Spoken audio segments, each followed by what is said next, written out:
YouTube पे मेरी video है। राधे राधे, हर हर महादेव। आज जो क्लास होगी वो बड़ी ही ध्यान की, चिंतन की, मनन की और गहन अध्ययन की होगी, क्योंकि आज का विषय ही केतु है।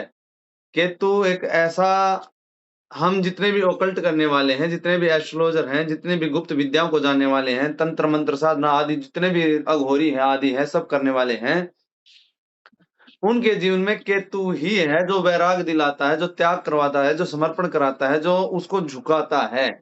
कौन कराता है ये? केतु ही कराता है। कौन सा ग्रह कराता है ये सब? केतु कराता है। केतु। तो केतु जिसका एक्टिव, केतु को ही रूट्स बोला जाता है, केतु को ही जड़ें बोला जाता है। जो व्यक्ति अपनी जड़ों से जुड़ा है उस व्यक्ति को कोई हिला ही नहीं सकता। समझ रहे हो? जिस व्यक्ति के पास में अपनी रूट्स स्ट्रांग है उस व्यक्ति को कोई नहीं हिला सकता। केतु को बोला जाता है, हमारे सनातन में जो कुशा होती है, डाब जिसको बोलते हैं, वो केतु का ही कारक तत्व मानी जाती है। आपको मैं बताऊं, जितने भी ऋषि मुनि संत महात्मा संता साधु आदि पूजा पाठ करते थे, वो किस पे बैठ के करते थे? कुशा के आसन पे बैठ के करते थे। समझ रहे हो? तो क्यों करते थे? क्योंकि उनका केतु स्ट्रांग हो। जब जब कोई भी एनर्जी, बात समझने की है, केतु को आज इतना डिटेलिंग में समझाऊंगा, इतनी अच्छी एनर्जी के साथ, माँ बगलामुखी आदि हिमाचल के सभी देवियों की कृपा से, और तुम भी जगन्नाथ होके आए हो, तो इससे अच्छी बात क्या है? तो हम जो केतु को स्ट्रॉन्ग करके यहाँ पे इस क्लास को ले रहे हैं, तो इसका रीजन यही था कि हम केतु स्ट्रॉन्ग करके बैठे। जितने भी इस आसन पे बैठ के पूजा करते थे, उसका एक ही रीजन होता था कि भी इस संसार में, इस ब्रह्मांड में, इस यूनिवर्सल में एक जो दिखती है चीजें वही नहीं होती, जो नहीं दिखती हैं वो भी होती हैं। जैसे भूत पिशाच किन्नर बेताल कुष्मांड, ये सब चीजें होती हैं। तो इसी प्रकार से जितनी भी वाइब है, एनर्जी है, उसकी ऊर्जाएं हैं, वो आती हैं, तो नेगलेक्ट करने के लिए क्या चाहिएगा हमें? काटने के लिए क्या चाहिएगा? केतु। तो इसीलिए सभी संत महात्मा तपस्वी साधु संत उस डाब पे बैठ के पूजा पाठ करते थे, जिसका हमारे जीवन में बहुत बड़ा प्रभाव रहता था। इसका कारण यही था कि वे पहले से ही केतु स्ट्रॉन्ग करके बैठते थे। दूसरी बात, वो बाल कभी नहीं कटाते थे। बाल को शनि बोला जाता है, पर जो साधु भेष जो होता है ना, दाढ़ी बढ़ा ली है, बाल बढ़ा लिए हैं, वो केतु है। ठीक है? तो इसी कारण से साधु संत महात्मा उस गेटअप को ले लेते थे, जिसके कारण उनका ऑटोमेटिक केतु एक्टिव हो जाए। अदरवाइज उस व्यक्ति को साधना ज्यादा करनी पड़ेगी, तपस्या ज्यादा करनी पड़ेगी, मनन ज्यादा करना पड़ेगा, चिंतन ज्यादा करना पड़ेगा, अध्ययन ज्यादा करना पड़ेगा, तप ज्यादा करना पड़ेगा। समझे? तो केतु को समझने के लिए इतना सा, केतु के दो देवता हैं। आज तक आपने अपने घरों के बाहर में दो देवता लगे देखे हैं? बताओ कौन कौन से देवता लगते हैं घर के बाहर? एक तो गणेश जी देखे हैं, और एक दूसरे कौन है? हनुमान जी। हनुमान जी। हनुमान जी। क्यों? क्योंकि गणेश जी को तो है सूंड है केतु, और हनुमान जी को क्या है? पूंछ है, पूछे। वो भी केतु। और जो भृगु वास्तु हो उसमें मेन गेट को क्या बोला जाता है? राहु बोला जाता है। और उसके ऊपर क्या बोल लगा देते हैं? केतु लगा देते हैं उसके पास में, क्योंकि वो बैलेंसिंग में रहे। दो चीज ही हैं। तो यहां पर बात ये भी आती है, वास्तु के with respect to Ganesh ji Hanuman ji की बात आ गई तो मैं बता देता हूं। दक्षिण मुखी का जो घर होता है उसमें हम पंचमुखी हनुमान जी का फोटो लगाते हैं। वो इसीलिए लगाते हैं क्योंकि लंका जो थी वो दक्षिण दिशा में थी, और भगवान हनुमान जी ने सभी असुरों पर, उन पर विजय प्राप्त की थी। उनको सभी को धूल चटाई थी, उनके ऊपर अपना वर्चस्व स्थापित करके आए थे वो। इसीलिए जब दक्षिण दिशा का घर बना जाता है या किसी का दरवाजा आ जाता है, तो वहां पे पंचमुखी हनुमान जी लगा दिए जाते हैं, जिससे कुछ हद तक कंट्रोल में आ जाती है। बहुत सी चीजें देखी जाती है वास्तु में, एंट्रेंस एंट्रेंस नहीं देखी जाती, अंदर भी बहुत सी चीजें होती हैं। शैल्य दोष है, जमीन का ही दोष है, मंगल भूमि को भी बोला जाता है ना। तो उस बात पे नहीं जा रहे हम। फिर आती है बात गणेश जी की। तो गणेश जी क्या है? गणेश जी ने भी, जैसे कि भाई सूंड जो लगा, उनकी गर्दन जो कटी, कटना क्या है? कटना भी तो केतु है। उनकी भी तो गर्दन अलग हो गई थी ना। तो वो भी तो वही पार्ट आ गया केतु वाला। और उसी कारण से भगवान गणपति पर जो उसके गज का सिर रखा, उसी के बाद वो केतु के स्वरूप में आ गए, पूर्ण रूप से सूंड। तो इसीलिए जो गणपति भगवान है, पहले उनको वरदान नहीं था, जो विघ्न के हरता है, मंगल के करता है, सभी हर्डल, परेशानी, समस्याएं, जो प्रॉब्लम्स है उनको हर लेते हैं, वो गणपति भगवान को आशीर्वाद है, पहले पूजने का अधिकार है। कहाँ से आया? क्योंकि केतु के ही तो पास है सारी हर्डलें देना, स्टेप में काम करवाना, ऑप्टिकल्स देना, हमारी कार्यों में अड़चने डालना, यही केतु का है। और गणेश जी क्या करते हैं, हमें केतु एक्टिव करके शिखरस्थ कर देते हैं, सभी विघ्नों को हर लेते हैं, कार्य बाधा को जीत लेते हैं, हमें एक अच्छा जीवन प्रदान करते हैं, क्योंकि मंगल हरण विघ्न, विघ्न हर मंगल करण गणपति श्री गणेश बोलते हैं ना। तो विघ्नों पे हरने वाले भगवान गणपति हैं। तो अब दो बात आ गई, दोनों देवता का ध्यान कर लेते हैं, जिससे है ना जितने भी व्यक्ति इस क्लास को सुनेंगे और देखेंगे तो उनके केतु यहीं से एक्टिव हो जाए। गणेश जी की और हनुमान जी की स्तुति करनी बहुत जरूरी है, जिसका केतु अनबैलेंस हो जाए। और पहाड़ों पे जाना, क्योंकि पहाड़ शिखरस्थ करना भी केतु का ही कारण है। और जो व्यक्ति झंडा लगाता है, वो मैं रेमेडी एक एक करके सभी को डिफाइन भी करूंगा, एलोबरेट करूंगा, ब्रीफ में समझाऊंगा, पर इसको सुनो पहले स्तुति को। यावतोपधरा धरा धर धरा धारा धरा भूधरा यावच्चारु सुचारु चारु चमरम् चाम्बीकृतं चाम्बरम् यावद् रावण राम राम रमणम् रामायणे श्रूयते तावद् भोग विभोग भोगमतुलम् भोगापते नितय भोगापते नितय। बोलो हनुमान जी महाराज की जय। जय। अब बात आती है गणपति भगवान की। तो गणपति भगवान की स्तुति आपको आती है कोई? गणेश जी का ध्यान मंत्र स्तुति आता है? बोलो। वक्रतुंड महाकाय सूर्यकोटि समाप्रभ निर्विघ्नं कुरु मे देव सर्वकार्येषु सर्वदा। बिल्कुल, जिसका वक्रतुंड मतलब तुंड जो है, सूंड है, वो वक्र मुड़ा हुआ है, ऐसे भगवान गणपति जो सभी विघ्न कोटि सूर्यों की प्रकाश ज्योति है उनके पास में, और उनको हम सभी कार्य संपन्न करने के लिए पहले ही उनको प्रणाम कर लेते हैं। ऐसे गणपति भगवान का हम बार बार धन्यवाद करते हैं। तो भगवान गजानन की हम स्तुति करते हैं, ध्यान करते हैं। गजाननं भूतगणादिसेवितं कपित्थजम्बू फलचारुभक्षणम् उमासुतं शोकविनाशकारिकम् नमामि विघ्नेश्वरपादपङ्कजम् नमामि विघ्नेश्वर पाद पंकजम। बोलो गजानन भगवान की जय। और गणपति जय। भगवान का ही ध्यान आया है, तो इनके 12 नाम हैं। उनका नाम लेने से इतना प्रभावशाली होता है केतु, जिसकी आप सोच नहीं सकते। सुमुखश्च कदन्तश्च कपिलो गजकर्णकः लंबोदरश्च विकटो विघ्ननाशो विनायकः धूम्रकेतुर्गणाध्यक्षो भालचंद्रो गजानन द्वादशेतानि नामानि पठेत् शृणुयादपि। तो ये 12 नाम है, इनको सुनने मात्र से केतु एक्टिव हो जाता है, समझे? ऐसे भगवान गणपति को हम बार बार धन्यवाद करते हैं, जो रिद्धि सिद्धि शुभ लाभ धर्म कर्म के साथ हमारे घर में विराजमान हो और केतु देवता प्रसन्न हो जाए, हमारी रूट्स मजबूत हो जाए। ऐसे भगवान गणपति हैं। अब ये बात देखो, भगवान गणपति को जो साउथ है कितना मानता है। साउथ मतलब अपना बॉम्बे, पुणे, बॉम्बे, महाराष्ट्र कितना मानता है। गणेश चतुर्थी के दिन सब गणेश जी को लेके आते हैं, फिर विसर्जन करते हैं, क्योंकि उनके जीवन में उतनी ही ज्यादा मेहनत है। और जिसके जीवन में जितनी ज्यादा मेहनत होती है, वो उसी देवता को पकड़ के रखते हैं जो उसका सॉल्यूशन करना जानता है। दिमाग लगाओ, नहीं तो वास्तु में तो नॉर्थ के देवता बोले जाते हैं भगवान गणपति, उत्तर दिशा के, जल तत्व के, पर पूजे कहाँ जाते हैं? महाराष्ट्र में, बॉम्बे में, साउथ में, समझ रहे हो? कब समझोगे? जब गणपति भगवान वही कहते हैं ना, जहां चोर है वही पुलिस है, तो वही है जहां समस्या वही समाधान है, वो वही है जहां मेहनत है वही गणपति है। केतु, कहने का तात्पर्य यह है, अंत ही आरंभ है।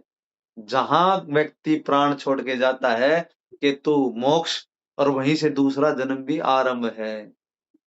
केतु को कैसे समझाऊं मैं? इतना आराम से प्यार से जो समझ गए ना केतु को, तो फिर केतु नहीं भूलने वाले तुम। क्योंकि जो मैंने बताया है, केतु के ही द्वारा विद्यार्थी लभते विद्याम, धनार्थी लभते धनम, पुत्रार्थी लभते पुत्रान, मोक्षार्थी लभते गतिम। अब देखो, विद्यार्थी विद्या को प्राप्त कर लेगा, धनार्थी धन को प्राप्त कर लेगा, पुत्रार्थी लिप्ते पुत्रान पुत्र को प्राप्त कर लेगा। कहते हैं ना, कांडात कांडात परो हंति परुखस परि एवानो दूर्वे परतनु सहस्रेण शतेन च। भगवान गजानन जो है, उसके ऊपर दूर्वा जब चढ़ाई जाती है, षडभिर माथे फलम लभे, 6 महीने में लाभ प्रदान हो जाता है, उस व्यक्ति की झोली भर जाती है, पुत्र प्राप्त हो जाता है। वो केतु की कृपा है। केतु क्या है? रूट्स, हमारे एंसेस्टर, हमारे बुजुर्ग, हमारे डीएनए। जिसका डीएनए मजबूत है उसकी चल जाएगी ना जीवन की शैली। तो इसीलिए भगवान से कहा जाता है कि मोक्षार्थी लभते गतिम, जिसको तीनों चीजें नहीं चाहिए वो मोक्ष को प्राप्त कर लेता है। ऐसे भगवान गजानन है जो अंत तक साथ देते हैं। ऐसे ही हनुमान जी हैं। चारों युग प्रताप तुम्हारा है प्रसिद्ध जगत उजियारा। सतयुग, द्वापर, त्रेता और कलयुग, चारों युगों में भगवान हनुमान जी विराजमान है। कहीं ना कहीं हमारे वो बुजुर्ग रहे होंगे, कहीं ना कहीं हमारे दादा रहे होंगे, इसलिए हम हमेशा ही हनुमान दादा बोलते हैं। समझ रहे हो? क्योंकि हमारे बुजुर्ग रहे होंगे ना भाई, वो उसी के कारण हम यहाँ बैठे, उन्हीं की कृपा से बोल रहे हैं। क्योंकि बल बुद्धि विद्या देहुमयि हरु कलेश विकार, ये कहां से आएगा? हमारे विकारों का हरण करने वाले कौन है? जो हमारे माइंड में चलते हैं, लोभ है, मत्सर है, पीड़ा है, चिंतन है, जो बेवजह चलते रहते हैं, वो कौन हरेगा? हनुमान जी तो हरेंगे। और हमारे 4 जो फल हमें मिलने हैं, वो है जो कि भाई हमारे जीवन में सभी पुरुषार्थ है, धर्म है, अर्थ है, काम है, मोक्ष है, उन चारों पुरुषार्थों को सिद्ध करने वाले कौन है? हनुमान जी हैं। इन दोनों प्लेनेटों की जितनी व्याख्या करूं 1 घंटा इसी पे बोल दूंगा। पर क्या है, केतु अगर इनमें समाहित है तो इनको इतने अच्छे से समझना पड़ेगा। आपके जीवन में रूट्स आपकी जिस दिन मजबूत हो गई, आपको हिलाने वाला कोई नहीं होगा। समझ आ गई? तो ये है केतु। मैंने कहा केतु पहाड़ है, मंत्र दोनों के बता दिया, स्तुति दोनों की बता दी, दोनों को डिफाइन कर दिया। केतु पहाड़ है। पहाड़ को कोई हिला सकता है? आप ही बताओ। अर्थक्वेक क्यों नहीं आते हैं? आते हैं वो अलग बात है, क्योंकि जल की व्यवस्था, हमारे परीक्षण जो है जलों में बहुत ज्यादा हो रहे हैं, समुद्रों में बहुत ज्यादा हो रहे हैं, उसके कारण से धरती का जो बैलेंस हो गड़बड़ाया हुआ है। क्योंकि तमस होता है जल, वो हमें सब कुछ हिला के रख देता है। जब बाढ़ आती है तो वो नहीं देखता, सभी को समान करके चला जाता है। पर अर्थ जो स्टेबिलिटी है, पहाड़ है, शिखर है, जिसको केतु बोला जाता है, वही हमें मजबूत बनाता है। उस धरती, ये धरती अगर टिकी हुई है तो उन भारी भारी पहाड़ों की वजह से हिल नहीं पाती। इसीलिए पहाड़ों को काटने से मना किया जाता है, क्योंकि हमारी प्रकृति नष्ट होती है। प्रकृति रिप्रेजेंट ऑफ केतु। तो पहाड़ों को इसलिए मना किया जाता है, व्यक्ति को पता है हमारी लेगेसी खत्म हो जाएगी, हमारा डीएनए ही खत्म हो जाएगा, हमारे जो एंसेस्टरों ने जो चीजें इकट्ठी की थी वो धरोहर ही नहीं रहेगी, तो हमारा केतु कहां से बचेगा भाई? सोचो। सोचने वाले विद्वान कहां-कहां दिमाग लगा के बैठे हैं और उनको पता है हमारा केतु कैसे स्ट्रांग होगा। मैं हमेशा एक पेड़ को लेता हूँ केतु से, जो बरगद का पेड़ है। वो 500-500 साल तक खड़ा रहता है। उसकी रूट्स जहाँ बियर्ड्स पड़ती हैं, वहीं से एक अलग से डाढ़ी जो पड़ती है, जड़ निकल आती है और उसी से वो एक नया पेड़ तैयार हो जाता है। केतु। केतु वो है जिसके पास मिस्ट्री है, जिसके पास मिस्त्री है और जिसके पास मिनिस्ट्री है। ये तीनों चीज ही केतु हैं। क्योंकि स्टेप बाय स्टेप काम होता है। जब हमारे घर पे कंस्ट्रक्शन का काम होता है, मिस्त्री लगता है, तो एक ईंट आज लगाइए, एक दीवार कल करेगा, परसों करेगा, ऐसे घर तैयार होता जाएगा। केतु में होता है ये। दूसरी बात, क्या बोला है? मिस्ट्री, जो हमारी रहस्यमयी चीजें हैं, गुप्त हैं, तंत्र मंत्र साधना, गुप्त विद्याएं, ओकल्ट, एस्ट्रोलॉजी, हमारे ऋषियों का ज्ञान, वो क्या है? केतु है। केतु अगर किसी को फलता है तो वो व्यक्ति जहां बैठता वहां एक अलग रूट्स बना देता। आप पीछे देख रहे हो कुछ? रिप्रेजेंट ऑफ केतु, जिसकी जड़ें मजबूत होंगी, जो फैला हुआ होगा, वो पता नहीं कहां से बात निकाल के ले आएगा। ये केतु की ही कृपा है और कोई नहीं है। और केतु का एक नक्षत्र है जिसको बोला जाता है मघा। दो और हैं, अश्विनी और मूला। समझ रहे हो? तो अश्विनी जो है वो सोच के देखो, जो देवताओं के चिकित्सक थे, समझ रहे हो? और वो किस पे काम करते थे? औषधियों पे ही करते थे, जड़ों पे ही काम करते थे। फर्स्ट थिंग केतु, जो कहते हैं ना नक्षत्रों को थोड़ा आराम से, अरे एक बताया है, वो अश्विनी कुमार थे, वैद्य थे और काम मेडिसिन का करते थे। तो उनके पास में ड्रग्स नहीं था, उनके पास में औषधि थी, जो पेड़ों की जड़ें थी, स्लीव्स थी, पंच तत्व उन्हीं के पास था। जो रूट्स होती हैं, जिनको हम डाली बोलते हैं, और जो पत्ती है स्लीव्स जिसको बोलते हैं, जो छाल है जिसको हम कवच बोलते हैं, और जो रूट्स है, जड़ें हैं, पांच तत्व पेड़ में थी, उन्हीं पे वो काम करते थे। राइट? मजबूत थे जड़। केतु नक्षत्र, अश्विनी। दूसरा बता दूं, मघा, रिप्रेजेंट ऑफ पितरा, पितर देवता, हमारे एंसेस्टर, हमारे बुजुर्ग, हमारे बूढ़े, हमारा डीएनए, जहां से हम चले आ रहे हैं। केतु, जड़ें मजबूत।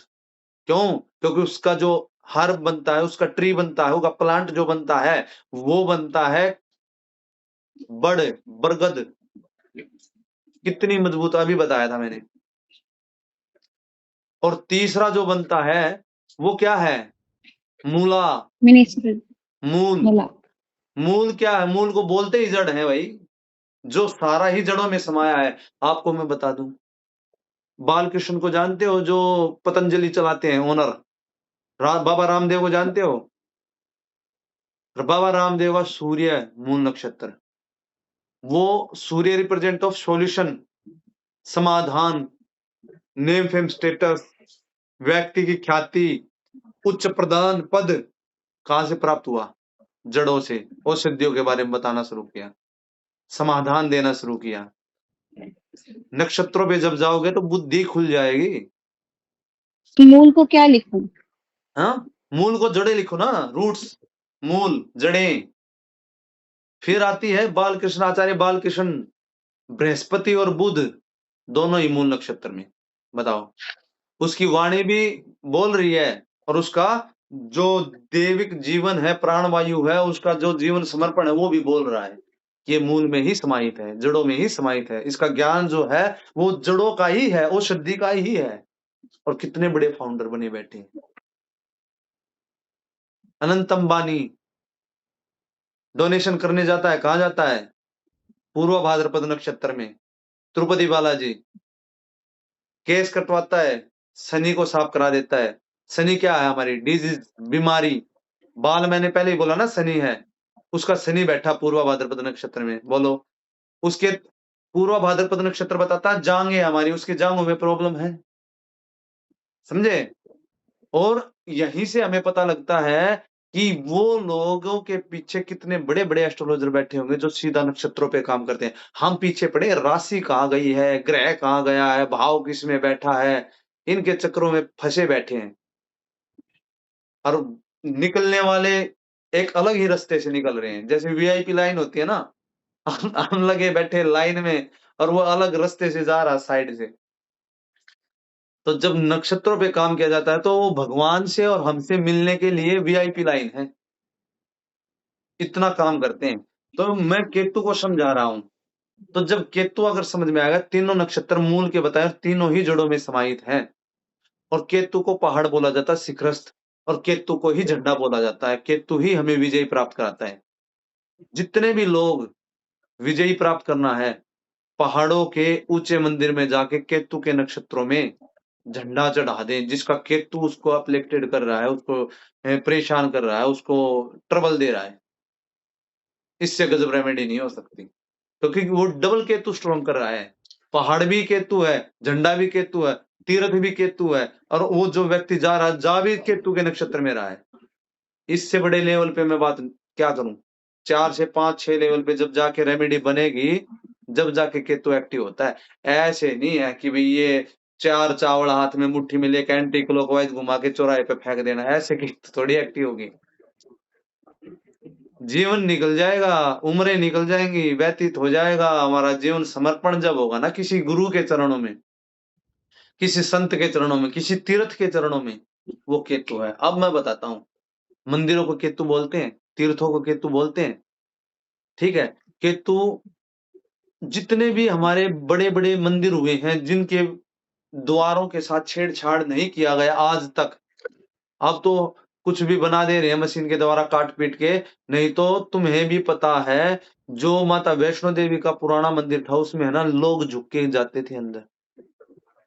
और जो अब मैं मैं गया गई। हूँ, गए हो ना? वहाँ जाके केतु एक्टिव होता है, गुफा, केव जिसको बोलते हैं, केतु है। जो गुफा में जाके आदमी दर्शन करता है ना, केतु एक्टिव, तुरंत। जय माता दी। जय माता दी। आज मैंने हमारी एक बड़ी वो है मैडम हैं चंचल शर्मा जी जो दिल्ली से हैं, उनसे भी मैं बात कर रहा था। वो भी आज माता वैष्णो देवी पे गई हैं। उनको भी उनको बोला प्रणाम करना माता को। तो ये उन्हीं की कृपा जो ये बातें आ रही हैं। फिर बात आती है सुनो सोच के देखो, कि भई केतु जो हैंडमेड चीज़ें बनाई नहीं गई, ऐसे ही माँ चामुंडा देवी है, ऊपर से हीम चामुंडा से 3 पत्थर जो फेंके थे, वो हवा में लटक रहे थे और वो जो नीचे भगवान शिव का मंदिर है, उसका भी दरवाज़ा छोटा-सा था। झुक के, लेट के घुसना पड़ता था लोगों को। हिमाचल में सभी को पता होगा ये वीडियो देख लेंगे तो। तो सोच के देखो केतु कहाँ जाके एक्टिव होता है। जहाँ व्यक्ति झुक जाता है, जहाँ समर्पण हो जाता है। केतु के पास 2 ही चीज़ें हैं। या तो व्यक्ति के पास में हर्डल इतनी डाल देगा, परेशानी इतनी डाल देगा, वो खुद ये बोलेगा मैं सरेंडर हो गया, अब मेरे से कुछ नहीं हो रहा, आप करो प्रभु। हे दीनानाथ आपके हाथ, जो करना है सब बात। ये केतु है। या फिर अपनी मर्ज़ी से समर्पण हो जाए, कि जो भी सुख दो दाता, दुःख दो दाता, तेरी मर्ज़ी अपने शरण में रखियो प्रभु, यही अर्ज़ी। तो अर्ज़ी प्रभु के सन्मुख जिस व्यक्ति की एक होगी, उसका केतु एक्टिव है। समझ रहे हो? तो ये केतु को इतनी बेस्ट रेमेडी है ये बताई जो मैंने है, ये सभी में केतु एक्टिव हो जाएगा। इसीलिए जो बड़े राजा होते थे उनका गेट देखो आप, उनके महलों का गेट देखो। कितने बड़े-बड़े गेट होते थे, हाथी जाते थे, घोड़े जाते थे, तो आप उसपे बैठ के निकलता था, राहु एक्टिव करना था उसको। समझ रहे हो? और कोई भी प्रजा का व्यक्ति आता, तो झुक के आता, उसी गेट में एक छोटा गेट लगाते कि झुक के आना पड़ेगा इसको। ये मेरे से आँख उठा के बात ना करे। कहाँ तक सोच के व्यक्ति काम करता था। आप बैठता था पहाड़ पे जाके, अपना तो केतु एक्टिव कर लिया, शिखरस्थ होना है, विजय प्राप्त करनी है, ऊँचाइयों पे जाना है, सभी को डाउन रखना है। आप तो केतु एक्टिव कर लिया, पर दूसरों को बिठा रखा है ज़मीन में, उनके तो गेट भी छोटे-छोटे हैं। समझ रहे हो? उनको ऊपर सोचने की ज़रूरत ही नहीं है। किस फिलॉसफी के वो आदमी होंगे? हम कहते हैं ना वास्तु, वास्तु घरों से नहीं चला। विश्वकर्मा जी हैं जो चित्रा नक्षत्र के देवता हैं। और जो कंस्ट्रक्शन का काम करते हैं उससे पहले ना आर्किटेक्ट अपना डिजाइनिंग करता है। और वो डिजाइनिंग का काम सारा भगवान विश्वकर्मा जी का है। और विश्वकर्मा भगवान सोच के देखो जिन्होंने सारी सप्तपुरियाँ बनाई हैं, मथुरा, हरिद्वार, काशी, अयोध्या, उज्जैन, द्वारिका, काशी, ऐसी-ऐसी नगरी जो विश्वकर्मा भगवान ने बनाई है, तो केतु तो वहाँ एक्टिव होगा ना भैया। वास्तु तो वहाँ अच्छा होगा ना, जहाँ आप देखते हो जाके रामेश्वरम में इतने बड़े-बड़े न वो जिसको गैलरी बोलते हैं आप, आम भाषा में होल पंडाल बोलते हैं, वो एक सीक्वेंस में पोल लगे हुए हैं। वो देखो ना जाके। ये है केतु की पावर, कि एक पिलर को बजाए तो अलग आवाज़ आती है, दूसरे पिलर को बजाए तो अलग आवाज़ आती है। यहाँ पे जब जाके वो विश्वकर्मा भगवान ने ऐसे-ऐसे काम किए हैं, तो वो वास्तु काम करता है, घर पे तो बाद में आया ना, समझे? तो जितनी भी और आज के दिन सबसे बड़ी समस्या क्या है? कोई भी पॉडकास्ट में आता है, क्या बोलता है? भगवान को समर्पण कर दो सब कुछ, हाँ? और तुम्हारे ग्रह नक्षत्र काम ही नहीं करेंगे। ऐसे हो सकता है? क्योंकि भगवान भी प्रोमिनेंट नक्षत्र लेके पैदा हुए हैं। अगर वो काम नहीं करते तो उनको क्या जरूरत पड़ी थी भगवान श्री कृष्ण को चंद्रमा जिस नक्षत्र में एग्जॉल्टेड होते हैं, समझ रहे हो? रोहिणी नक्षत्र में वृष के चंद्रमा हो जाते हैं और उसमें भगवान श्री कृष्ण पैदा हुए हैं और रात के 12 बजे, क्योंकि रात के 12 बजे ही चंद्रमा बलि होते हैं और भगवान श्री कृष्ण वो चंद्रवंशी हैं, अवतार ले रहे हैं भगवान और उनको पता है धरती पे आना है तो ग्रह नक्षत्रों के अनुसार मेरा जीवन कैसा ठीक रहेगा, तो मेरे को एक स्पेसिफिक अच्छा नक्षत्र चाहिए। और जो व्यक्ति ये कह रहे हैं कि कुछ काम नहीं करेगा तो किस, या तो उनका पूर्ण रूप से समर्पण हो गया है भगवान के चरणों में, अब तू देख प्रभु जैसा भी होगा मेरे जीवन में, उस व्यक्ति के लिए 100% अच्छी बात है। ग्रह नक्षत्र कुछ राशि भाव कुछ काम नहीं करेगा, महादशा अंतरदशा प्रत्यंतर दशा प्राण दशा सूक्ष्म दशा कुछ भी काम नहीं करेगा उस व्यक्ति के लिए। पर जो व्यक्ति दिन में कुछ रात में कुछ और हाय तौबा लगी है पैसे की भी, गाड़ी की भी, घोड़े की भी, मकान की भी, बीवी की भी, पत्नी की भी और हमारे सब चीजों की, तो केतु कैसे एक्टिव हो गया उसका? केतु तो फकीर है, अपने आप को न्योछावर करके केतु को प्राप्त किया है, ऐसे केतु एक्टिव थोड़ी हो जाएगा भाई। स्वर भानु नाम का राक्षस था, उसने अपने आप का गर्दन उतार दी, समर्पण कर दिया भगवान को, जैसे बर्बरिक महाराज ने किया था, खाटू श्याम जी ने किया था, तभी तो उनका केतु जाके एक्टिव हुआ। आज पूज रहे हैं राजस्थान में, क्यों? क्योंकि समर्पण ही व्यक्ति को सब कुछ दिलाता है। अमृत तभी प्राप्त हुआ ना, समझ रहे हो? केतु किस लेवल पे काम करता है, बातों से केतु एक्टिव नहीं होता कि भाई मेरे को सब कुछ ही है और फिर किसी भी कैमरे के आगे बैठ के ये कह दे कि भाई ग्रह नक्षत्र काम नहीं करते। दूसरे लिखो ले लो, भगवान राम जी के ले लो, पुनर्वसु नक्षत्र पैदा है कि नहीं है? और सूर्यवंशी है और नौमी तिथि, हाँ, और सूर्यवंशी भगवान राम हुए तो दिन में पैदा हुए, क्यों हुए? दिन के 12 बजे सूर्य बलि होते हैं। और पुनर्वसु की जो माता है वो अदिति है, जो इंद्र देवता की और बृहस्पति देव की माँ है, सूर्य देवता की माता है। बृहस्पति का मैं गलत भी बोल गया हूं, पर सूर्य देवता की और इंद्र देवता की माता बोला जाता माता अदिति को, समझ रहे हो?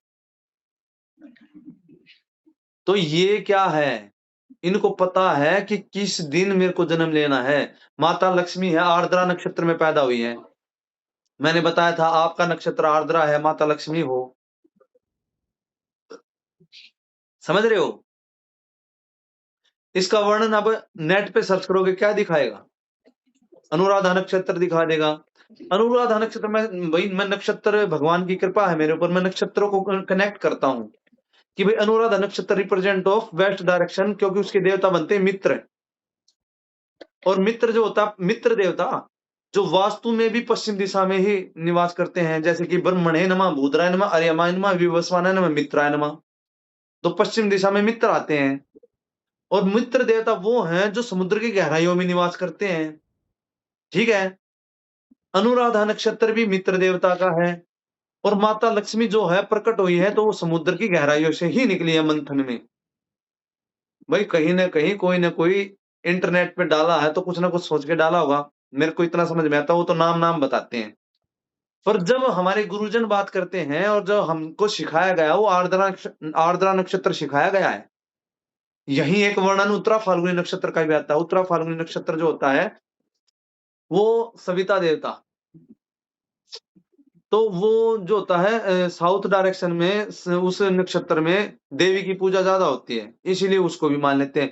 पर हमको जो गुरुजनों ने बताया वो आर्द्रा नक्षत्र बताया है।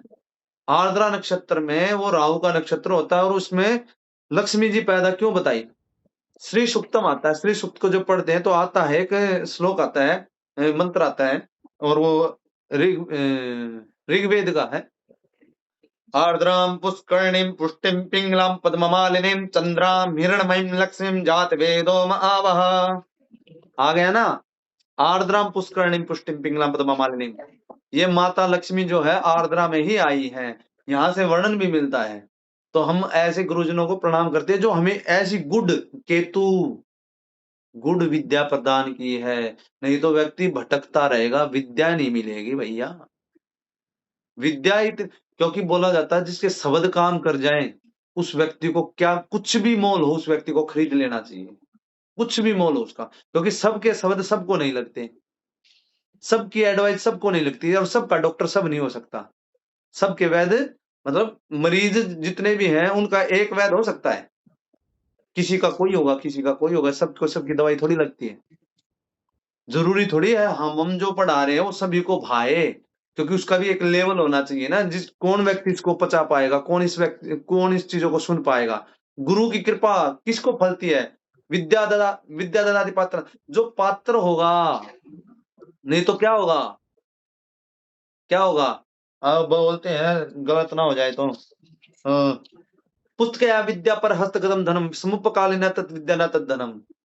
पुस्तक में लिखी हुई विद्या और दूसरे के हाथ में दिया हुआ धन जीवन में समय पड़ने पर, जरूरत पड़ने पर काम कभी नहीं आता है,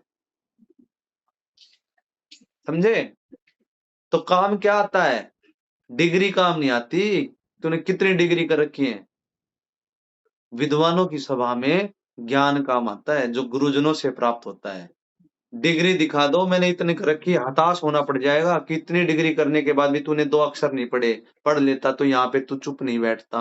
अनुभव अनुभव काम आता है। अनुभव, अनुभव नाम ही केतु है, क्योंकि समर्पण अनुभव जो प्राप्त होता है गुरुजनों से, वो अनुभव जिसको बोलते हैं हम एक्सपीरियंस। एक्सपीरियंस कहाँ? एक्सपीरियंस का मतलब हिंदी में अनुभव बोलते हैं।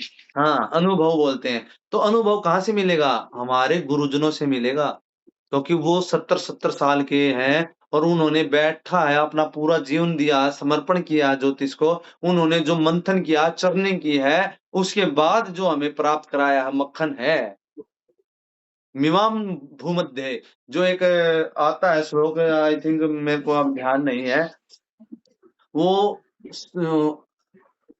अनंत कोट ऐसा ही कुछ श्लोक है जिसमें बोला जाता है बुगला जो है ना, बुगला वो दूध दूध को पी जाता है और पानी को छोड़ जाता है। अनंत उगला। कोटि बहुलास्य विद्या, ऐसा कुछ है, अनंत कोटि बहुलास्य विद्या, अनंत शास्त्र बहुलास्य विद्या, ऐसा कुछ श्लोक है, मेरे को ध्यान नहीं आ रहा, मैं क्षमा गलत बोल रहा हूँ तो गलत बोल ही रहा हूँ, तो उसके लिए मैं पहले ही क्षमा।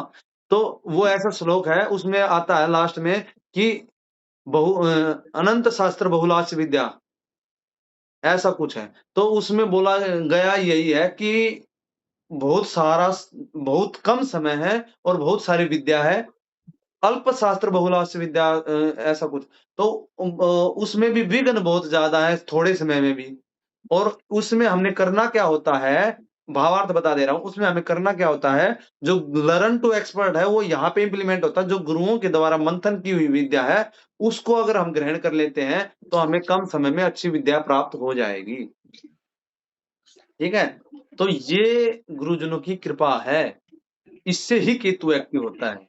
अब बात आती है कि भाई केतु को कहाँ-कहाँ हम इम्प्लीमेंट करें और कैसे उसकी रेमेडी करें। तो गणेश हनुमान जी का बता दिया, जितने भी बेजुबान हैं वो सब केतु हैं। बेजुबान का मतलब ऊपर का धड़ जिसको है ही नहीं, जो जुबान से बोल ही नहीं सकता। एक बात बताता हूँ स्वाति जी, आप याद रखना, जो व्यक्ति अपने भाव प्रकट ही ना कर पाए, समझे?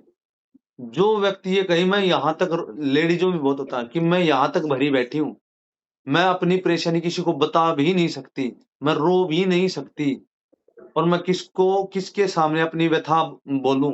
क्या है? केतु परेशानी, क्योंकि उसके पास क्या नहीं है, राहु नहीं है, हेड नहीं है, केतु केतु है, चिंतन, एंजाइटी, मनन, ध्यान, एक ही चीज को बार बार में सोचना, रिपीटेशन।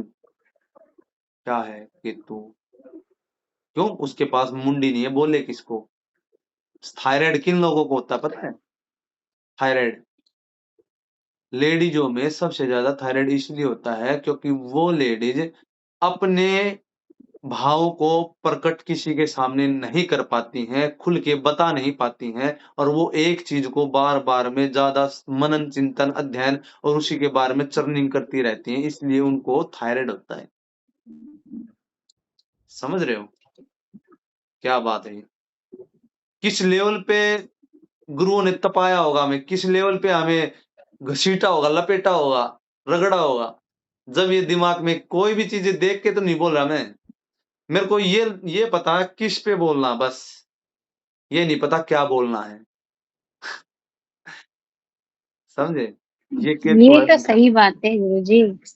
आप कब कौन सा टॉपिक कब आ जाए, कब चला जाए, क्या बोल रहे हो, कुछ समझ से नहीं होता है आपका। कोई प्री प्लान, बोलते हो। कोई प्री प्लान। हाँ, मतलब ऐसा नहीं कि ये है इसको पढ़ रहे हो बोल रहे हो, ऐसा नहीं, आपका अनुभव ही बोल रहा है। क्योंकि आप केतु हो ना, जुपिटर केतु मिक्स हो आप।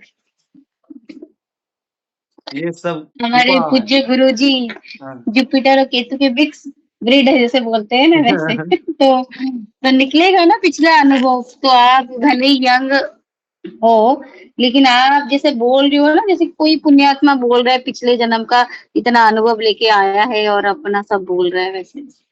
ये हमारा इसमें कुछ भी नहीं है।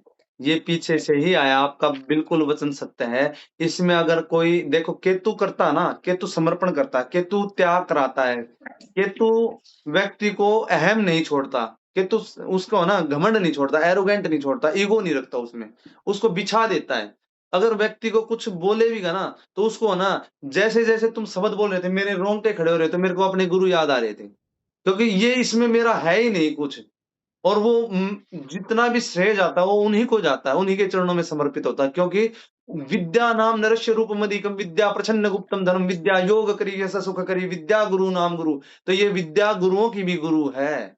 अगर मेरे से पूछेंगे श्री धन्वंतरी जी आपने बड़ा अच्छा पढ़ाया, अच्छा बोलते भी अच्छा हो, अच्छा प्रबलता से कोई दोबारा बात पढ़ाइए। बोलते, तो मेरे से एक बार चट देने पूछोगे कि कहाँ से भी ये विद्या प्राप्त, मैं अपने गुरुओं का स्मरण करूंगा कि आप मेरे गुरुओं ने पढ़ा है मेरे को। तो मेरा इसमें कुछ नहीं है, क्योंकि गुरुओं की भी गुरु ये विद्या है। तो आगे हम केतु को देखो, सबसे मैं बड़ी खाली बात है। हाँ। एक प्रश्न पूछूंगी इस बीच में। आपने जैसे थायराइड का बोला, हम्म। तो जिन लोगों को थायराइड है, मतलब वो है, तो क्या वो लोग केतु हैं? वो केतु उनका अफलिक्टेड हो गया, उनका परेशानी कर रहा है, उनको ट्रबल कर रहा है, उनको स्ट्रेस दे रहा है।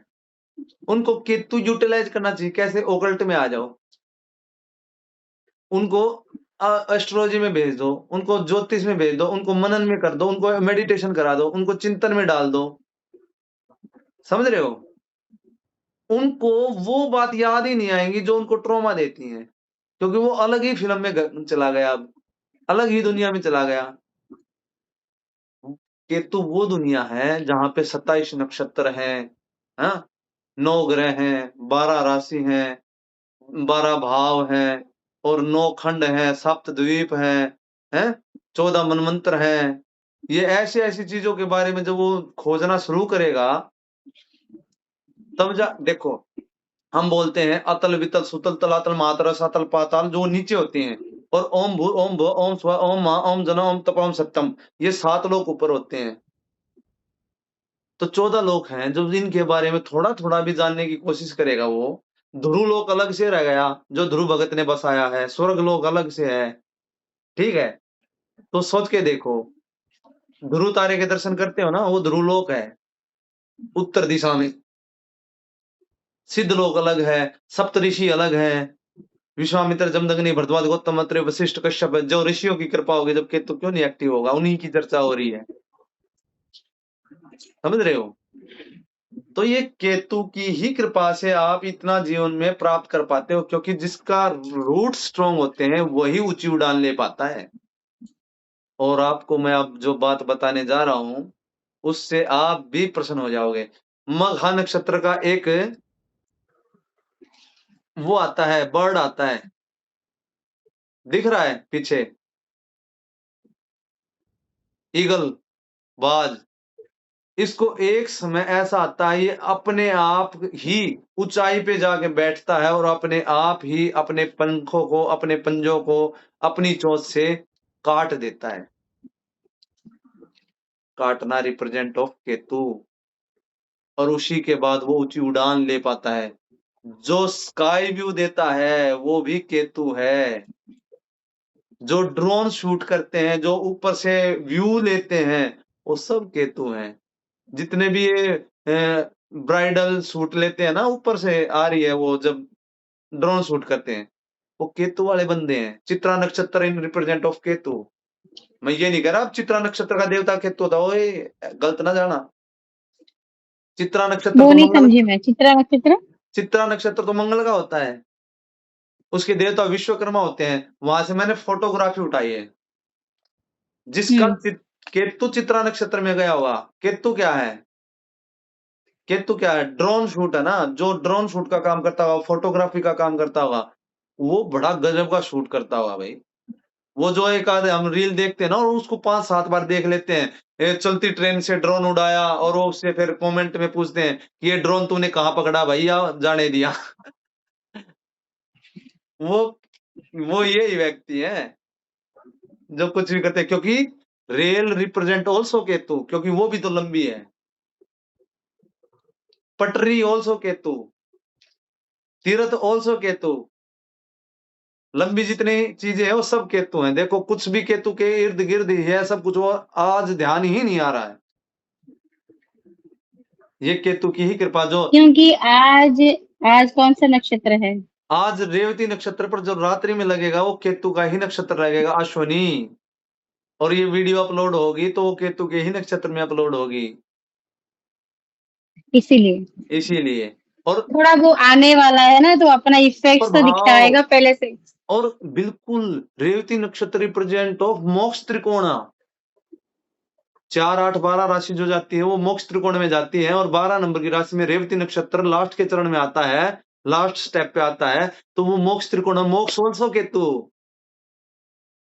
कहां से कनेक्ट कराऊं भैया। अरे मेरे भी केतु 12वें घर में बैठे हैं। लो, मीन मोक्ष राशि, मोक्ष त्रिकोण में ही बैठे हैं। मीन राशि आज एक्टिव है, रेवती नक्षत्र एक्टिव है, सुनने वाले का भी केतु एक्टिव है, और बोलने वाला तो पैदा ही केतु के नक्षत्र में है। इसलिए तो कितना भी काम हो, मैंने बोला नहीं आज मैं क्लास लूंगी, आज मेरा मन क्लास लेने में है। जबकि 10 क्लास मिस हो चुकी है, अभी ये बोले तैयार हो जा, जाना है। नहीं जाऊंगी, मुझे क्लास लेना, आप चले जाओ। तो ये सोचो, तो कितना वो केतु खींचा ना अपनी तरफ, केतु, नहीं तो जा अपना क्लास खत्म कर। और मैं बताऊं, मैंने जो पढ़ाना था उसमें से एक लाइन भी अगर देख के नहीं पढ़ी है अभी तो जो वो है ऐसे के ऐसे है, वो पता नहीं कहाँ से आ रहा है। मैंने पहले ही बोला था क्लास में, जो इस क्लास को देख लेगा उसका ना हिमाचल एक्टिव हो जाएगा, केतु एक्टिव हो जाओ। केतु एक्टिव हो जाए, क्योंकि अब जो दर्शन किए हैं माँ पीताम्बरी महारानी के, हाँ, माँ बगलामुखी के, और 10 महाविद्या जो हैं वो केतु ही डिनोट करता है। माँ का मैं भी अभी जो नलखेड़ा में है महाराष्ट्र में, माँ बगलामुखी, वहां पे होके आई हूँ, जस्ट तुरंत उज्जैन से होके आई हूँ। तो महाराष्ट्र मैं में, भी वहीं इस वो तीरथ से मध्य ही आई प्रदेश हूँ। में, मध्य प्रदेश में। हाँ, मध्य प्रदेश में जो है उज्जैन में। हाँ, नहीं महाराष्ट्र होके गई हूँ मैं, इसलिए इतना निकल अच्छा, गया मुझसे। ओके। तो इंदौर होके उज्जैन में जो है वहां पे जाके आई हूँ। मैं पुष्कर में जाके आई हूँ, ब्रह्मा जी के मंदिर, तो कुछ तो असर होगा। बिल्कुल, बिल्कुल। तो अब खाटू श्याम जी के भी पास होके आई हूँ, जो कि राहु के लो, अवतार हैं। तो केतु तो आएगा। आएगा ही आएगा। और मैं पहाड़ों में होके आया हूँ, केतु तो एक्टिव मिलना ही था। ये क्लास वाकई में इतनी जबरदस्त है, ध्यान अरे रहेगी। आप खुद पता है मुझे क्या लग, जब जब पहली बार मैंने आपका देखा था वीडियो, तो क्यों अट्रैक्ट किया था पता है? मतलब मुझे लगता था कौन ये फिलोसोफर है। मतलब जिज्ञासा बन गई, नहीं इनसे कैसे बात करें, क्या ज्ञान है, क्या नक्षत्र को लेके इतना अच्छा अच्छा बोले ही जा रहे। और किसी आप व्हाइट पहन के बैठते तो एक ऑरा स्ट्रांग होता है ना आपका। तो केतु वाले है ना आप तो, पता नहीं कुछ पिछले जन्म का प्रारब्ध का कोई भी अच्छा होगा आप पे असर, कि इतने यंग एज में आप इतना अच्छा बोल रहे हैं, कर रहे हैं, मानना पड़ेगा। ये सब गुरुओं की कृपा है। बताते हैं हमारे जो माता पिता हैं वो बताते हैं, और मेरे को आज भी निशान दिखता है कि जब मैं पैदा हुआ तो मेरे जो कर्ण था, मेरे कान था, वो पहले से ही छेदन था, ऑलरेडी एक्टिव था। तो मतलब पूर्व जन्म में भी आप पंडित ही, मतलब ब्राह्मण ही होंगे। कहीं न कहीं चाहे मैं मूर्ख रहा हूँ, पर मैं गुरुओं की शरण में रहा हूँगा। ज़रूर संतों के चरणों में पड़ा रहा हूँगा। ब्राह्मण योनि तो ये मिल गई तो ये तो बहुत गज़ब की बात है। इसकी तो वो बोलते हैं, अगर भगवान विष्णु भी बोलते हैं, अगर मैं योनि में हूँ, अगर मैं वर्ण में हूँ तो ब्राह्मण हूँ, अगर मैं पेड़ों में हूँ तो वो मैं पीपल हूँ, अगर मैं पशुओं में हूँ तो गाय हूँ, अगर मैं महीनों में हूँ तो पुरुषोत्तम मास हूँ। तो भगवान की कृपा है। और बोला जाता है, अगर शरीर में भी विराजमान हो तो ब्राह्मणोस्य मुखमासीत् बाहुराजन्यः कृतः उरु तदस्य यदृच्छापद्भ्यां शूद्रो जायेत। तो मैं ब्राह्मण का मुख हूँ, क्योंकि ब्राह्मण के मुख से ही हमेशा सदैव कल्याण की भाषा निकलती है, जिससे व्यक्तियों का कल्याण होता है और व्यक्ति उसके जो वचन होते हैं, उसकी वाणी होती है, उसी से वो आश्वस्त होकर अपने जीवन को सुधार लेता है। ब्राह्मण कुछ नहीं तपाता है, अपनी वाणी को तपाता है। जैसे एक फिलोसोफर होता है, जैसे एक ब्राह्मण होता है, जैसे एक गाइडर होता है, जैसे एक एडवाइजर होता है, जैसे एक काउंसलर होता है। उन सभी व्यक्तियों के शब्द तपे हुए होते हैं। नहीं तो हर व्यक्ति घर में कहता है, बेटा इस टाइम उठ ले, नहीं उठेगा, बेटा ये काम कर ले, नहीं करेगा। पर किसी ब्राह्मण के पास में जाता है और वो बोल दे, बेटा सुबह उठ के आदित्य हृदय स्तोत्र का पाठ करना है, उसी दिन से लग जाएगा।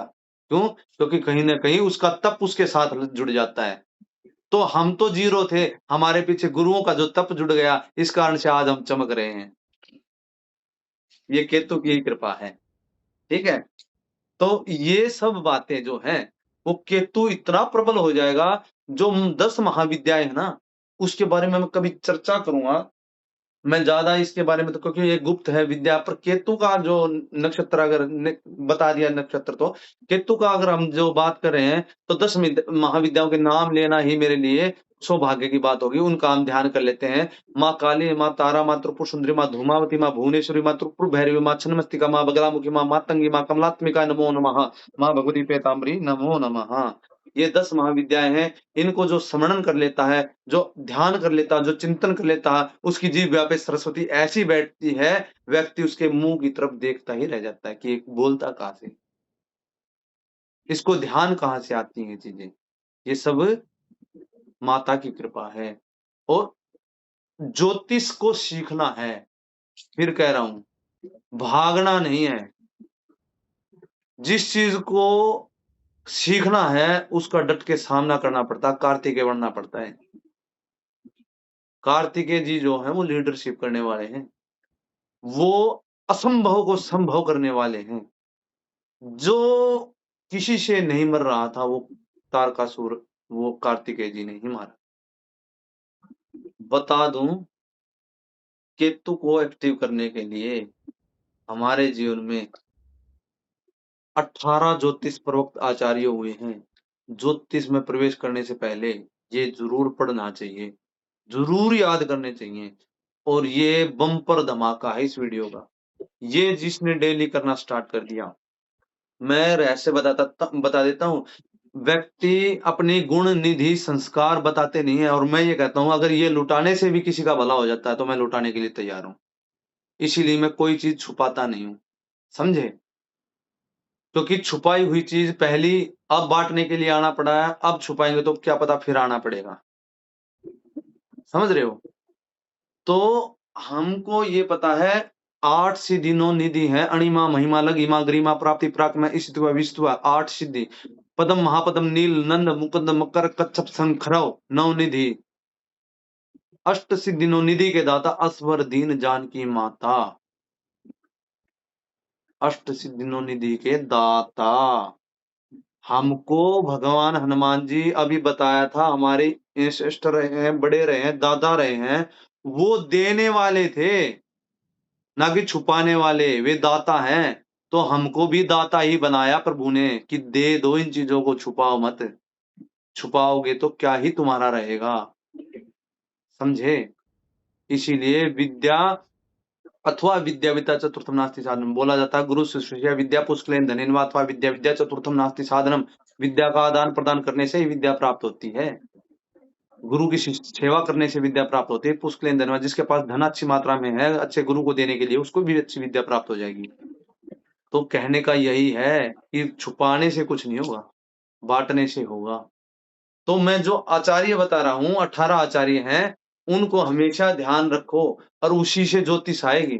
अपने जीवन का सुबह उठते ही पहला प्रण यही होना चाहिए, उन आचार्यों को याद करना। क्योंकि ब्रह्म मुहूर्त में सबसे ज्यादा हमारी एनर्जी पॉजिटिव होती है, क्योंकि संत मुनि संता साधु ऋषि ब्राह्मण त्रिकाल संध्या करने वाले, जितने भी ब्राह्मण हैं त्रिकाल संध्या करने वाले, सुबह उठ के ब्रह्म मुहूर्त में कोई वेद पाठ करता है, कोई यजुर्वेद का, कोई ऋग्वेद का, कोई सामवेद का है, और साथ के साथ कोई संध्या तर्पण वगैरह करता है, कोई अपने पूर्वजों का ध्यान करता है, तो उसमें हमारी ऑरा एनर्जी केतु कितना हाई पावरफुल होगा उस टाइम का। और उस टाइम पे धरती पे सभी देवता आते हैं और आशीर्वाद दे के जाते हैं हर मनुष्य प्राणी को। और उस टाइम पे तुम ज्योतिष का आशीर्वाद ले लोगे तो तुमको कौन मना कर देगा, तुम्हें ज्योतिष नहीं आएगी। अवस्था, उम्र, एज कुछ भी हो मायने नहीं रखता, समझे। तो वो उनके नाम सुनोगे, सूर्य पिता महाव्यासो, वशिष्ठो अत्रि पराशर, कश्यपो नारदो गर्गो, मरीचि मनु अंगिरा, लोमस पौलसश्चैव चवनो यवनो भृगु, सोनको अष्टादश दशश्चेत ज्योतिष शास्त्र प्रवक्ता। ये 18 ज्योतिष शास्त्र के प्रवक्ता हुए, आचार्य हुए हैं। इनका जिस दिन नाम लेना शुरू कर दिया व्यक्ति ने, उसके जीवन में आएगी ही आएगी। और बता दे रहा हूं, 27 नक्षत्र जिस दिन पढ़ाना शुरू करूंगा, नक्षत्र नहीं पढ़ाऊंगा, आत्मा पढ़ाऊंगा। आत्मा कि आत्मा को कैसे पढ़ा जाता है। किताब लेके हाथ में कोई भी पढ़ लेगा, बच्चा भी पढ़ लेगा, पर जो नक्षत्र की बात हो और तुम्हारे अंदर आके बोलना शुरू कर दे, वो गुरु कृपा से आएगा, और वो आत्मा पढ़ने से ही आएगा। और वो जो 27 नक्षत्रों के जो वेद मंत्र हैं, वो गुरुओं से जिसको प्राप्त हुए हैं, और वो लिखे कहीं मिल जाए, पर गुरुमुख जिसके हैं, वो 27 नक्षत्रों को जो डेली पढ़ता है, उसके 27 नक्षत्र क्यों नहीं एक्टिव होंगे, उसके ऊपर कृपा क्यों नहीं होगी उन नक्षत्रों की। नक्षत्र देखने से कृपा नहीं होती, नक्षत्रों को जीना पड़ता है। कोई भी चीज हुई उसको जीना पड़ता है, जब जाके वो एक्टिव होती है। आज की जो क्लास थी वो बड़ा गजब का रहा है, और जिनने सुनने वाले होंगे वो भी एक प्रकार से फुल एनर्जी में आ जाएंगे, उनकी रूट्स मजबूत हो जाएंगी, और उनका जो अंतःकरण है, चिंतन है, मनन है, ध्यान है, सत्संग है, अध्ययन है, और उनके अंदर जितनी भी पॉजिटिव वाइब्रेशन है वो हर रोम से निकलने के लिए रेडी होगी। और जरूरत है तो उसको एक अच्छा मार्गदर्शन देने की जरूरत है, जिससे उस व्यक्ति का हमेशा ही कल्याण होगा, क्योंकि एनर्जी को चैनलाइज किया जा सकता है, डिस्ट्रॉय नहीं किया जा सकता। कभी भी जो चीजें बहती आ रही हैं उसको मोड़ा जा सकता है, उसको दिशा दी जा सकती है, उसको खत्म नहीं किया जा सकता। तो जो गुरुओं के द्वारा ये ज्ञान है, ये एक प्रकार से नल है, जितना टाइम टू टाइम खोल दिया, लेना उतना ले लो, और जो रह गया वो रह गया। हर हर महादेव, राधे राधे। इसके लिए रेमे रेमेडी। रेमेडी ये जितनी भी बताई है ना, जितनी भी ये बताई हैं, वो सब उसमें नोट करते चलोगे तो रेमेडी अपने आप निकल जाएंगी। गणेश की स्तुति, हनुमान जी की स्तुति, पहाड़ पे झंडा, हाँ, जो व्यक्ति बोल नहीं सकते उनकी सहायता, जो मैरिड लेडीज हैं पर वो उनकी स्पोर्ट में कोई नहीं खड़ा होता, उनकी स्पोर्ट में खड़ा हो जाओ तो केतु कितना एक्टिव है, ठीक है। और जितनी भी रेल की यात्राएं हैं उनको बताया है, उससे केतु एक्टिव है, ड्रोन सिस्टम है उससे शूट करने से हमारा केतु एक्टिव है। ये सब चीजें क्या रेमेडी तो हैं, निकालनी पड़ेगी। लेकिन क्या करना है तो आप बोलेंगे ना फिर। करना क्या है, इसको मैं बता भी देता हूं कि भाई, जैसे कि मैंने पहले बताया, गणेश जी पर दूर्वा चढ़ाने से केतु एक्टिव हो जाएगा और उसका केतु बैलेंस हो जाएगा। केतु का उपाय ये है, ठीक है। हनुमान जी का सुंदरकांड करो, हनुमान चालीसा करो, और हनुमान जी की पूंछ को नमस्कार करो। केतु ठीक, ठीक है। दूसरा, जितने भी बेजुबान पशु पक्षी हैं उनके दाना वाना डालो, उससे भी केतु अच्छा हो जाएगा, ठीक है। जितने भी हमारे तीर्थ हैं वहां पर अगर मछलियों को जिमाते हैं हम, तो उससे भी हमारा केतु एक्टिव हो जाएगा। क्या क्या ये हाँ, पॉइंट क्या है। अन्न का दान करेंगे, तिल चावल मिला के, तिल चावल मिला के अन्न का दान मछलियों को करेंगे तो हमारा केतु एक्टिव हो जाएगा। अच्छा रिजल्ट देगा, ये रेमेडी है, अच्छा रिजल्ट देगा कैसा भी बैठा हो। अगर आप केतु के नक्षत्र में केतु के ही दिन झंडा हाथ में लेके पहाड़ पे चढ़ाते हो तो भी आपका केतु अच्छा हो जाएगा। अपने घर के मंदिर को साफ रखेंगे तो अभी आपका केतु एक्टिव हो जाएगा। घर का मंदिर वैसे जुपिटर बोला जाता है, पर बहुत से लोग घर में भी ऐसा मंदिर बना लेते हैं जिसको थोड़ा सा शिखर होता है, तो वो केतु बन जाता है। ठीक है, बड़ा रिफाइनरी वर्जन पढ़ाऊंगा, ऐसे नहीं है कि जो बोल दिया वो यही होगा, नहीं। अब मैं थोड़ा सा यहाँ पे हिंट दूं। जुपिटर है गोल्ड, सोना हो गया। कौन सा सोना है? जो 1 किलो की ईंट आती है ना, वो है, क्योंकि जुपिटर ठोस प्लेनेट है, बड़ा प्लेनेट है, हैवी प्लेनेट है, मेच्योर प्लेनेट है, और उसके पास क्वालिटी है, उसके पास मेच्योरिटी है, उसके पास हैवीनेस है, फैला हुआ है, क्या है, चमक है, ज्ञान है, वो है केतु। समझ रहे हो? निकला कहां से था? मिट्टी से छान छान के निकाला था। मंगल था पहले, गोल्ड, रेत से निकाला कण कण करके, फिर जाता है किसमें? मजदूरी लगती इस पे, शनि में कन्वर्ट हो गया, मेहनत ही इतनी लगी। समझ रहे हो? फिर कन्वर्ट हो गया क्या? बताओ। क्या? शुक्र, आभूषण बनाए गए उससे, जिसको बोला जाता है अट्रैक्शन, शो ऑफ, दिखावा। जो जितना बड़ा ब्रेसलेट दिखता, जितना बड़ा हार दिखता, उतना हैवी थोड़ी होता है, कुछ ही ग्रामों का होता है वो तोड़े में। क्या वो शुक्र है, लग्जरियस, हमारी सुंदरता, आभूषण, अट्रैक्शन, चमक, आभा, कांति, ये क्या है? शुक्र है। समझ रहे हो? तो जितना आभूषण पहनते हैं कि भाई जुपिटर एक्टिव कर लिया, जुपिटर नहीं भैया, शुक्र एक्टिव कर रहा है तुम। गोल्ड भले ही पहना है पर शुक्र एक्टिव कर रहा है। तो ऐसे ही हर ग्रह का वर्जन है। जैसे सूर्य है, घर पे 2 रुपए की रोटी बनती है, अगर यही जाके जब 5 स्टार में खाओगे, शुक्र के साथ ऐड हो जाएगा, तो कितने रुपए की मिलती है वो रोटी? 75 की एक रोटी मिलती है। है ना? 175। हो गया ना? इसी प्रकार हम्म। चावल जो है हम बनाते हैं वो घर में, वो क्या है? वो है असली चंद्रमा, जो हम वहां हम्म। पे खाते हैं, खिला खिला में एक एक चावल अलग से दिखता है, वो शुक्र है, कितना सुंदर दिखता है खाने से पहले ही। ऐसे ही हम्म। हर ग्रह का वर्जन होता है। दारू का समझाऊं? क्या है? वाइन्स लेते हैं, शौक के, भोग के, विलास के, और आनंद के, मजे के चक्कर में लेते हैं। शुक्र, इंजॉयमेंट, एंटरटेनमेंट। अगर उसको टकीला छोड़ लिया तो शुक्र है, कर भाई एंजॉय तुम, कोई दिक्कत नहीं। पर उसको, जो मेहनत करके, मजदूरी करके, जो लेबर क्लास के, थर्ड क्लास, वो डी क्लास के जो लोग होते हैं, कैटेगरी है वो, मैं किसी को ऐसे कैटेगरी नहीं कर रहा, पर बता रहा हूँ कि जितने भी हमारे मजदूर भाई हैं, वो जब शाम को देसी दारू पीते हैं, वो क्या, वो शनि है। समझे? जिसको बोलता है संतरा, माल्टा। समझे? अब चले गई बात, जो पी के पड़ जाते हैं, राहु है, बुद्धि भ्रष्ट हो गई, होश ही नहीं है, क्लियरिटी नहीं है, धोखे में है, घर हूं बाहर हूं। तो हर ग्रह के वर्जन होते हैं, कहाँ कहाँ जाता है ग्रह। अब सबसे बड़ी बात यही क्लियर कर देता हूं। हम घर की छत जो होती है उसको क्या मानते हैं वास्तु में? भाई, लाल किताब। राहु। हाँ, तूने अच्छी बोली, पर राहु का कहीं वर्णन मिलेगा नहीं। लेकिन क्यों राहु है? हाँ, वो मैं बताऊंगा। वर्णन मिलेगा नहीं, और आप मेरे को प्रमाण दे दो, राहु दिखेगा ही नहीं कहीं। पर आपको पढ़ाया गया या समझाया गया, या आपको जितना भी इंटेलेक्चुअल थॉट के अकॉर्डिंग, आपको जितना भी सेल्फ अवेयरनेस के अकॉर्डिंग समझ में आया, वो राहु ही दिखता है। क्योंकि सर हमारा राहु को रिप्रेजेंट करता है ना, इसलिए वो घर का सर हो गया, छत हो गया, तो और इसीलिए ये राहु है। भी ये भी अच्छा लॉजिक है, पर मैं बताता हूँ कि हमारी भूमि जो है मंगल है, हैं? हम्म। और हमारा जो बलकनी है वो बुध है, खुलापन है वो जुपिटर है, इंटीरियर शुक्र है। पर ना राहु जो है वो इसलिए है, जैसे कि पहले जो अब लाल किताब में है ना, शनि को बोला जाता है, कंस्ट्रक्शन का काम शनि का है। ठीक है, हम्म। अगर घर माना तभी जाएगा जब उस पे छत डालेगी। हम्म। तो मकान की जो डिनोट करते हैं, और उसकी जो एज निकालते हैं कि तेरा मकान किस उम्र में बन जाएगा, वो शनि से निकालते हैं, इस उम्र में शनि आएगा तेरा मकान बन जाएगा, ऐसे ऐसे ऐसे। तो लिखित जो मिलेगा वो शनि मिलेगा।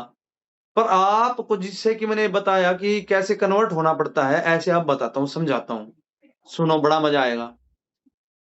शनि को बोला जाता है झोपड़पट्टी, शनि को वृद्धाश्रम भी बोला जाता है, शनि को पुरानी चीजें भी बोली जाती हैं, शनि को बूढ़ा प्लेनेट बोला गया ना। तो इसीलिए जो भी घर थे पुराने वो शनि बोला गया है। परंतु आज के दिन पुराने घर कहाँ हैं जो झोपड़पट्टी के अकॉर्डिंग बना रहे हैं? है कहीं पे? सब लेंटर का बना रहे हैं, फ्लैट टाइप में बना रहे हैं। जितना भी ऊपर लेवल पे चलता, फ्लैट लेवल पे चलता, वो क्या है? राहु है। दूसरी बात, जितना भी वायरलेस काम होता है, गेट भी वायरलेस ही खुलता आज के दिन, तो बताओ, समझे? वो सब राहु है। तीसरी बात, जितना भी वाईफाई का रडार है या फिर उसका टावर है या फोन का टावर है, छत पे लगाते हैं सब, या फिर छतरी डिश टीवी है, सैटेलाइट से चलती है, राहु है ना सारा। तो जहां जिस ग्रह को इम्प्लीमेंटेशन ज्यादा डाल दिया जाएगा, वो उसकी प्रेजेंस ज्यादा हो जाएगी, तो उसको माना जाएगा ना वहां पे। प्योर मत मानो भाई, तुम राहु को प्योर मत मानो, शनि राहु का कंजक्शन तो मानोगे ना फिर। समझ रहे हो किस लेवल पे बात जा रही है? तो बात है, राहु आज के दिन सबसे ज्यादा छत पे एक्टिव इसीलिए है क्योंकि हमारी एक्टिविटी राहु छत पे ज्यादा होने लगी। और हमारी अब जो स्ट्रेस वाली बात बोली थी मैंने कि हमारी माताएं, जो बुध को बोला जाता है ट्रिपल बी, बहन बेटी बुआ, ठीक है। और ये तीनों जब घर की छत पर गमले लगा देते हैं ना हम, वो स्ट्रेस में आ जाती है, एंजाइटी में आ जाती है, डिप्रेशन में आ जाती है, वो ये बोलता थायराइड हो जाता है। ससुराल में उनके हलक से जुबान नहीं निकलने देते लोग, जिन जिन लोगों ने लगा रखे देख लेना, समझे? अगर इसका कारण ये है क्योंकि वेस्ट डायरेक्शन में लगा लेते हैं लोग, तो ज्यादा दिक्कत आती है। अगर जो प्रकृति के लवर हैं, जो प्रकृति को चाहते हैं, केतु को अच्छा चाहते हैं, तो वो किसी भी चीज को न्यूट्रल करना तो सब जगह लगा दो, एक स्पेसिफिक डायरेक्शन मत पकड़ो। समझ रहे हो? उसको घर के पश्चिम में भी लगाओ, पूर्व में भी लगाओ, उत्तर में भी लगाओ, दक्षिण में भी लगाओ, उसको फिर वो चीज हो जाती है न्यूट्रल। जैसे सुनार की दुकान में शीशा और सोना न्यूट्रल है, सारी जगह यही दिखेगा। नहीं तो जल तत्व ज्यादा हो जाएगा, कोई भी वास्तु मिल जाएगा भैया, तो जल तत्व जब बहुत ज्यादा है और है भी, व्यक्ति बैठते ही उसका दिमाग कहाँ कहाँ जाता है बताओ? कितने बड़े बड़े सोच आते हैं, उसके विचार आते हैं, थिंग्स कितने बढ़ जाते हैं, है भी। दूसरी बात, जिम में जाते हो वहां पे प्रोमिनेंट क्या है? मंगल और चंद्रमा, लोहा और शीशा प्रोमिनेंट है।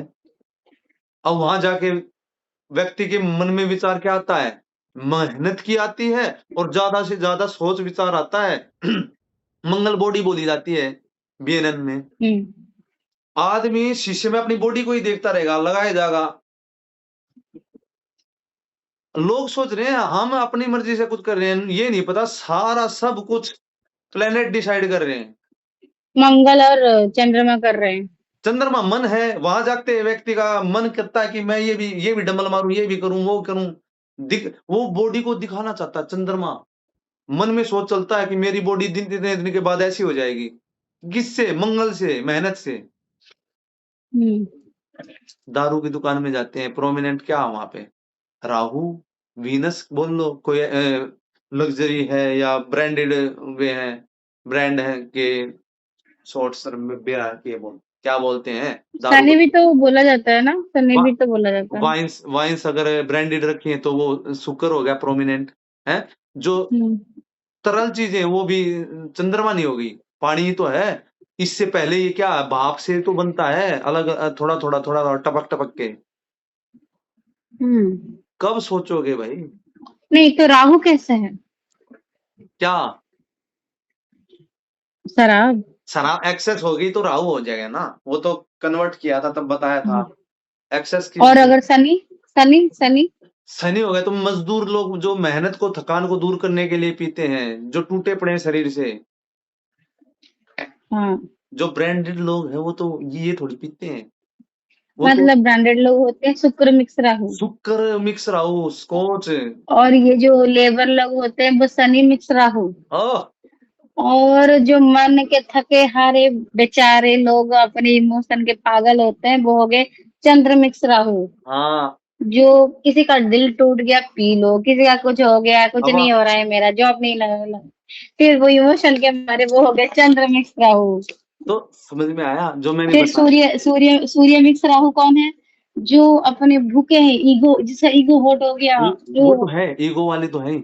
जो व्यक्ति ऑथोरिटेटिव पद पे बैठे हैं, अथॉरिटी वाले पद पे बैठे हैं, जो नेम फेम स्टेटस पे बैठे हैं, जो हाई अथॉरिटियों पे बैठे हैं, जिनका सरकार में पूरा-पूरा हाथ है, एमएलए, एमपी आदि हैं, वो जो बैठ के पीते हैं वो सूर्य प्लस वीनस जाएगा। क्योंकि वो हाँ, वो ब्रांड की शून्य प्लस पीते हैं, राहु नहीं जाएगा, वही वो शून्य प्लस वीनस इसलिए जाएगा क्योंकि वो लोग ब्रांडेड पिएंगे ब्रांडेड पीते हैं और और अपनी अपनी जगह अपने पे पद पे ओहदे पे बैठे हैं। बैठ के पिएंगे। वो पद ऊंच ऊंच ऊंच जगह पे आप अच्छे अच्छे होटल में बैठेंगे तो शुक्र हो गया, लग्जरी हो गया, अच्छा ब्रांड मंगवा दिया। हाँ, तो तो मैंने सुनो। लेकिन वो राहु नहीं होगी क्योंकि वो लोग ज्यादा नहीं पीते हैं, हाँ, क्योंकि हाँ, अथॉरिटी में ना अपने लिमिट पे रहेंगे क्योंकि बिल्कुल, उनका कुछ डिसिप्लिन होता है। बिल्कुल, तो जितनी भी बातें बताई ये समझ में आई? आज कितना अच्छा कंसिडर हम्म। किया सब चीज़ों को और ऐसे लेकिन ही मुझे जितना समझ में आया, केतु क्या से वो पूरा समझ में आ गया, लेकिन रिमेडी आपने जो बताई कुछ ही समझ में आई मुझे, जैसे हनुमान जी को वो सुंदरकांड का पाठ करवाओ, बेजुबान पक्षियों को खाना खिलाओ, तिल चावल मिला के अन्न का वो मतलब करके